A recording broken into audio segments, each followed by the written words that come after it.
మంత్రివర్యులు హైదరాబాద్ ఇన్ఛార్జ్ మంత్రివర్యులు శ్రీ పొన్నం ప్రభాకర్ గారికి, గౌరవ శాసనసభ్యులు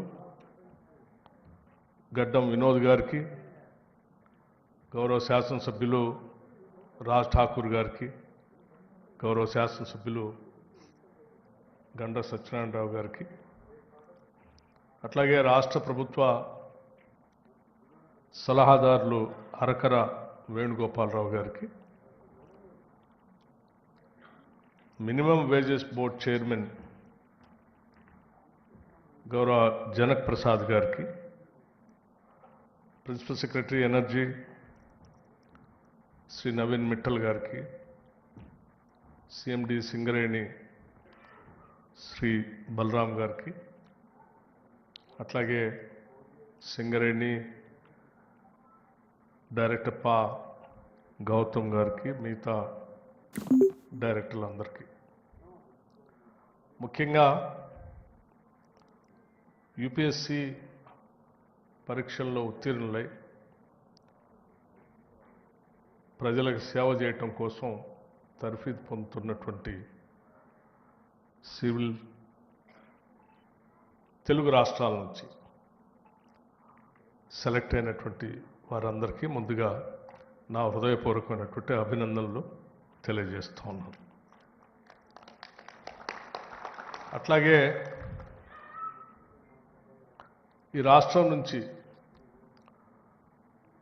సివిల్ సర్వెంట్గా సెలెక్ట్ పనిచేయటానికి యూపీఎస్సీ పరీక్షకు ప్రిపేర్ అయి తద్వారా ఈ సమాజానికి సేవ చేయాలనేటువంటి ఆలోచనతో తయారై ఈరోజు పరీక్షకి సిద్ధమవుతున్నటువంటి 178 మంది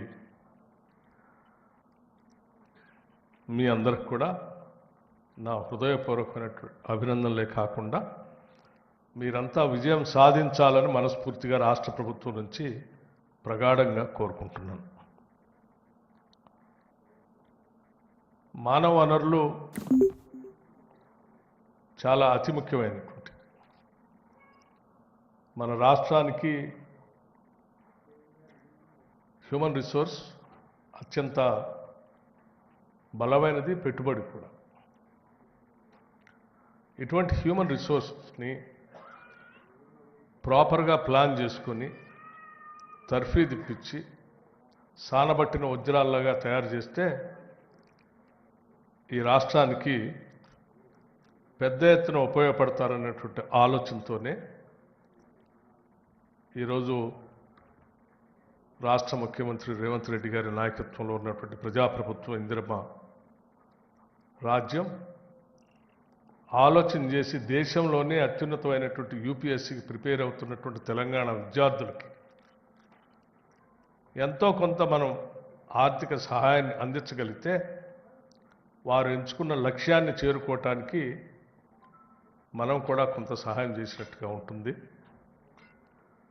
మనం చేసే సహాయమే మొత్తం సహాయం కాకపోయినప్పటికీ కొంత మనోధైర్యాన్ని, కొంత ఉపశమనాన్ని కలిగించడానికి ఉపయోగం ఉంటుంది. కాబట్టి తప్పనిసరిగా మన రాష్ట్ర తరఫున చేయాలన్నటువంటి ఆలోచనతోనే రాజీవ్ గాంధీ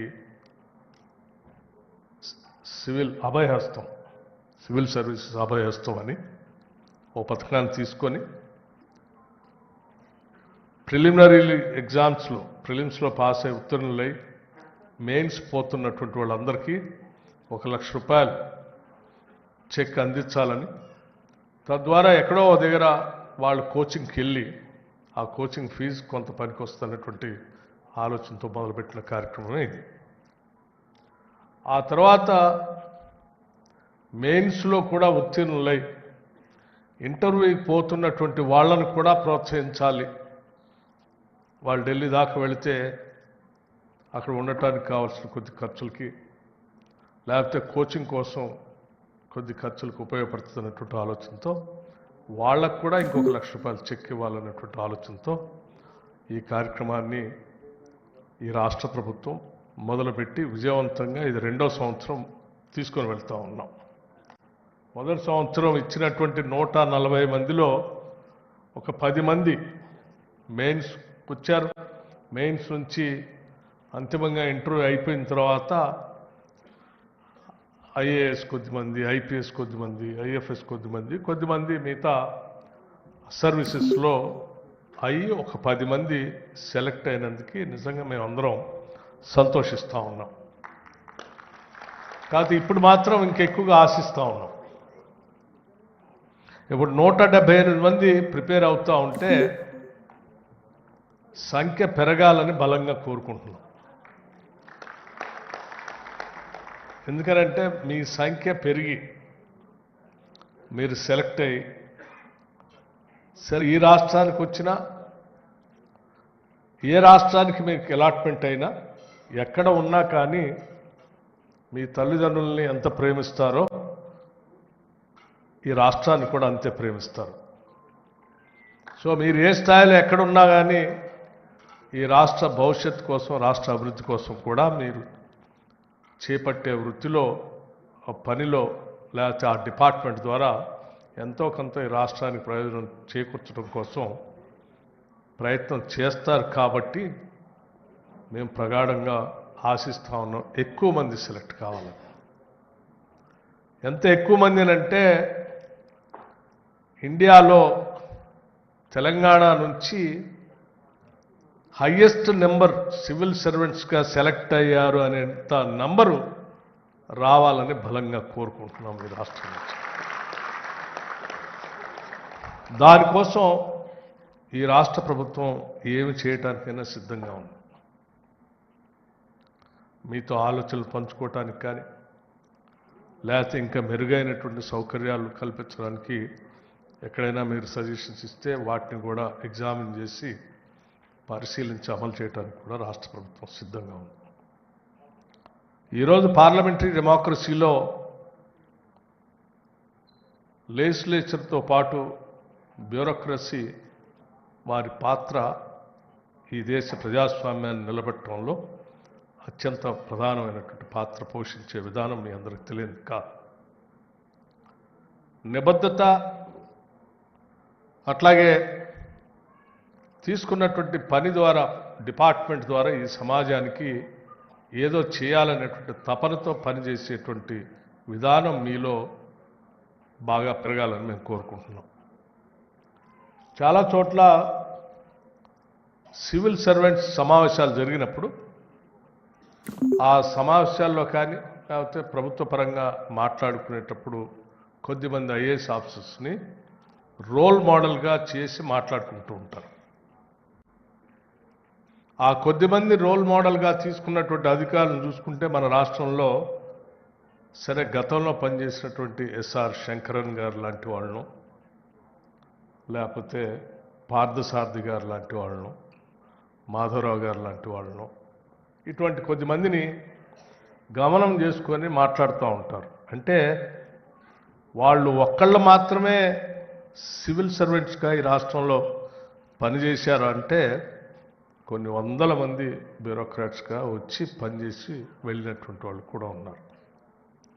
వాళ్ళను మాత్రమే రోల్ మోడల్గా యంగ్ ఆఫీసర్స్ అంతా తీసుకొని ఎందుకు మాట్లాడుకుంటున్నారంటే వాళ్ళు ఈ సమాజానికి చేసినటువంటి సేవ, నిబద్ధతతో చేసినటువంటి సేవ ప్రజలంతా కూడా గుర్తుంచుకొని వారి హృదయాల్లో చిరస్థాయిగా నిలబెట్టుకునే స్థాయిలో పనిచేశారు. కాబట్టి కేవలం ఐఏఎస్ ఆఫీసర్ అంటే ఆ ఐఏఎస్ ద్వారా వచ్చేటువంటి కలెక్టర్ ఉద్యోగమో లేకపోతే మిగతా బాధ్యతలు మాత్రమే కాదు, దాని ద్వారా వచ్చేటువంటి బాధ్యతతో మీరు ఈ సమాజానికి ఎంత గొప్పగా సేవ చేస్తూ ఉన్నారన్నటువంటి ఆలోచన ప్రతినిత్యం మీలో ఉన్నప్పుడు నిస్సహాయులకి రాష్ట్ర ప్రభుత్వాలు తీసుకొచ్చేటువంటి సంక్షేమ కార్యక్రమాలు కానీ లేకపోతే అభివృద్ధికి సంబంధించినటువంటి ఇతర డెవలప్మెంటల్ యాక్టివిటీస్ సంబంధించినటువంటి వాటికి కానీ పూర్తి స్థాయిలో డెలివరీ మెకానిజం ద్వారా మీరు అమలు చేసినప్పుడే ఆ రాష్ట్ర ప్రభుత్వాలు ఎంచుకున్న లక్ష్యాలు పూర్తి స్థాయిలో నెరవేరటానికి అవకాశం ఉంటుంది. లక్ష్యాలు ఎంత గొప్పగా ఉన్నా అమలు చేయాలనేటువంటి తపన మా అందరికీ పొలిటికల్ ఎగ్జిక్యూటివ్స్కి ఉన్నా దాన్ని ఆ డెలివరీ మెకానిజంలో ఉన్నటువంటి ప్రధాన భూమిక మీలో నిబద్ధత లోపిస్తే ఆ లక్ష్యాలను మేము చేరుకోలేము. ఈనాటికి కూడా ఎస్ఆర్ శంకరన్ గారి గురించి చెప్పుకునే క్రమంలో నేను ఒక చిన్న ఉదాహరణ మీ అందరూ చెప్పదలుచుకున్నాను. ఆయనకు వచ్చిన పేరల్లా కూడా సోషల్ వెల్ఫేర్ డిపార్ట్మెంట్లో పనిచేసినప్పుడు వచ్చిన పేరే. మొత్తం 30-35 సంవత్సరాలు వారి టెన్యూర్లో మిగతా శాఖల్లో పనిచేశారా, చేయలేదంటే చేశారు. మిగతా శాఖల్లో కూడా చేశారు. కానీ సోషల్ వెల్ఫేర్ శాఖలో వారు సెక్రటరీగా ఉన్నప్పుడు చేపట్టినటువంటి పనులే ఈ రాష్ట్ర ప్రజల జీవన స్థితిగతుల్ని మార్చడానికి పెద్ద ఎత్తున ఉపయోగపడ్డాయి. ప్రజల జీవన స్థితిగతులు మార్చడానికి ఎప్పుడైతే మీ పాత్ర ఉపయోగపడుతుందో అప్పుడే మీ జీవితానికి అర్థం, సార్థకం కూడా. లేకపోతే మనకి ఎంత పెద్ద పదవులు వచ్చినా, ఎన్ని బాధ్యతలు వచ్చినా ఒక మిషన్ లాగా మనం పనిచేసుకుంటూ పోతాం. ఒక మిషన్ లాగానే జనం కూడా మర్చిపోతారు. మనం మానవీయ కోణంతో వచ్చినటువంటి ప్రతి పనిని, బాధ్యతని, ఈ బాధ్యత ద్వారా ఎంతమంది జీవితాల్లో నేను మార్పుకి కారణం అవుతున్నానటువంటి ఆలోచనతో పనిచేయగలిగినప్పుడు తప్పనిసరిగా మన జీవితం అంతా కూడా సార్థకం అవుతుందని నేను భావిస్తూ ఉన్నాను. అందుకే నేను సెలెక్ట్ అయినటువంటి మిత్రులందరికీ, సోదరులందరికీ కూడా నేను చేసే విజ్ఞప్తి ఒక్కటే. మీ ముందు చాలా ఛాలెంజెస్ ఉండొచ్చు. ప్రతి ఛాలెంజ్ కూడా ఈ సమాజ అభివృద్ధికి ఉపయోగపడే విధంగా మీరు అడుగులు ముందుకు వేసుకుంటూ పోతే మీకు కలిగేటువంటి తృప్తి బహుశా మిగతా దేంట్లో కూడా కలగదు. ఆ స్థాయిలోనే మీరు అడుగులు ముందుకు వేసుకుంటూ వెళ్ళాలని బలంగా మేము కోరుకుంటూ, ఈ 178 మందికి ఈరోజు మీరు ఉత్తీర్ణులై ఈ 178 మంది భారతదేశ వ్యాప్తంగా అక్కడక్కడ ఉన్నత పదవుల్లో ఉండి మీరు ఈ తెలంగాణ రాష్ట్ర అభివృద్ధి కోసం పెద్ద ఎత్తున ఎదగాలని మనస్ఫూర్తిగా రాష్ట్ర ప్రభుత్వం తరఫున నేను కోరుకుంటున్నాను. రాష్ట్ర ముఖ్యమంత్రి గారు కూడా ప్రత్యేకంగా వారు కూడా రావాల్సి ఉండింది. ఒక ప్రత్యేకమైనటువంటి ఢిల్లీ నుంచి వచ్చినటువంటి అధికార బృందంతో ఒక ప్రత్యేకమైనటువంటి సమావేశం ఉండటం వల్ల రాలేకపోయారు. ప్రత్యేకంగా మీ అందరికి కూడా వారి అభినందనలు, వారి తరఫున నన్ను మీ అందరికీ చేర్చమని చెప్పి వారి తరఫున మీ అందరికీ అభినందనలు. భవిష్యత్తులో మీరంతా సెలెక్ట్ కావాలని వారు కూడా మనస్ఫూర్తిగా కోరుకుంటున్నారనే సందేశాన్ని మీకు అని చెప్పవలసిందిగా కోరారు. తప్పనిసరిగా మీరు ఆ రకంగానే చేరుకుంటారని ఆశిస్తూ, ఈ సింగరేణి కాలనీస్ ద్వారా చేస్తున్నటువంటి ఈ చిరు కార్యక్రమం నిజంగా సింగరేణి కార్మికులు 45,000 మంది పైబడి కార్మికులు పనిచేస్తూ ఈ సింగరేణి సంస్థని బతికిస్తూ ఉన్నారు. వారు బతికిస్తూ ఇంకా కొన్ని లక్షల మందికి జీవన ఉపాధి కూడా కల్పిస్తూ ఉన్నారు.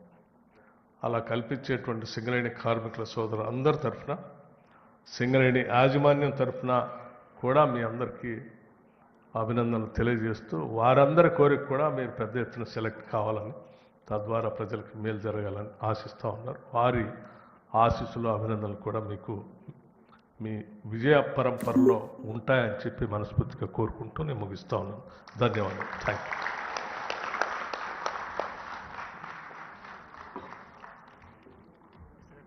Thank you so much sir. చక్కని స్ఫూర్తిదాయకమైన సందేశం ఇచ్చారు. ముఖ్యంగా కాబోయే ఐఏఎస్ ఆఫీసర్స్కి వారి యొక్క కర్తవ్యం ఏ విధంగా ఉండాలి, ఏ విధంగా ప్రజల కోసం పనిచేయాలనేది ఎంతో స్ఫూర్తిగా చెప్పారు సార్. మీకు ప్రత్యేక ధన్యవాదాలు తెలియజేస్తున్నాం. ఈ కార్యక్రమంలో ఇప్పుడు ముందుగా 2024లో సివిల్స్లో విజేతలైన వారికి మరియు సింగరేణి సంస్థ, రాష్ట్ర ప్రభుత్వం వారు అందించినటువంటి రాజీవ్ గాంధీ సివిల్స్ అభయ హస్తం పథకం కింద లబ్ధి పొంది వారు, అలాగే ఇతరులు కూడా కలిపి వారందరికీ ఇప్పుడు మెమోంటోస్ని బహుకరిస్తున్నాము. ఈ జ్ఞాపికల్ని అందజేయవలసిందిగా రాష్ట్ర ఉప ముఖ్యమంత్రి వర్యుల్ని, అలాగే మంత్రివర్యుల్ని, వేదికపై ఉన్న పెద్దల్ని ఆహ్వానిస్తున్నాను. ముందుగా తెలంగాణ రాష్ట్రం నుంచి, తెలంగాణ రాష్ట్రము మరియు ఆంధ్రప్రదేశ్లో టాపర్గా నిలిచారు విత్ 11th ర్యాంక్ ఎత్తబోయిన సాయి శివాని.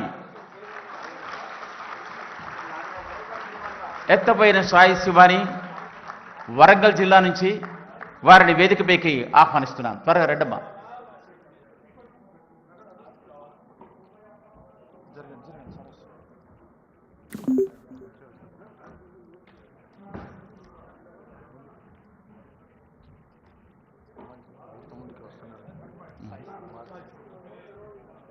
మిగిలిన వాడు కూడా దయచేసి దగ్గరగా రావాల్సిందిగా కోరుతున్నాము. ఎత్తపోయిన సాయి శివాని సార్ తెలంగాణ మరియు ఆంధ్రప్రదేశ్లో ఈమె టాపర్గా నిలిచారు. సింగరేణి రాష్ట్ర ప్రభుత్వం అందించినటువంటి యొక్క పథకం ద్వారా లబ్ధి పొందినటువంటి వారు అందరికీ ఆదర్శప్రాయంగా నిలిచారు. ఒకసారి అందరూ కూడా ఒకసారి గట్టిగా క్లాస్ కొట్టాల్సిగా కోరుతున్నాను.